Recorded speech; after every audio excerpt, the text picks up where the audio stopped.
নমস্কার বন্ধুরা, সবাইকে স্বাগত।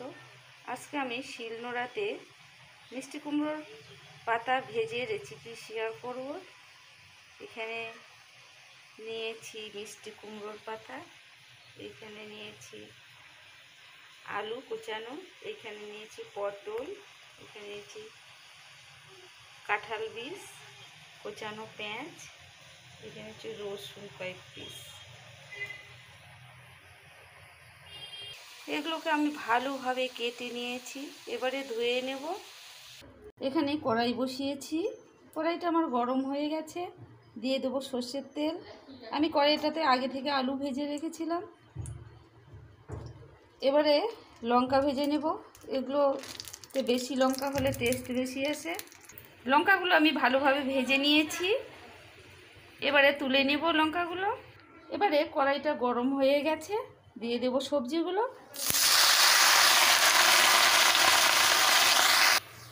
এবারে স্বাদ মতো লবণ দেব,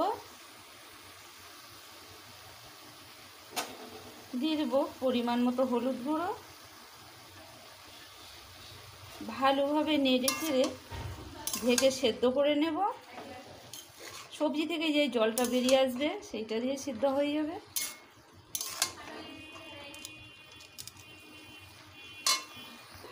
এবারে কিছুক্ষণের জন্য ঢেকে দেব। এবারে ঢাকাটা তুলে নিয়েছি। সবজিগুলো ভালোভাবে ভেজে নিলে বেশি টেস্ট আসবে।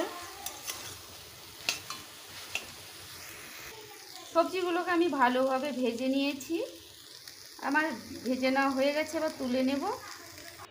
এবারে কাঁচা রসুন আর ভাজা শুকনো লঙ্কাগুলো বেটে নেব শিলনোড়াতে। বেশি লঙ্কা দিলে টেস্টটা বেশি আসে। আপনাদের পছন্দ মতো আপনারা লঙ্কা দেবেন।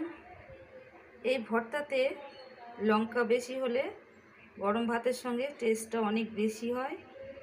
এই যে লঙ্কা রসুনটা বেটে নিয়েছি, এবারে মিষ্টি কুমড়োর পাতাগুলো বেটে নেব। দেখুন শিলনোড়াতে বেটে নিয়ে এরকম হয়েছে। ভর্তাটা কত সুন্দর, গরম ভাতের সঙ্গে দুর্দান্ত লাগে খেতে, খুব টেস্টি হয়।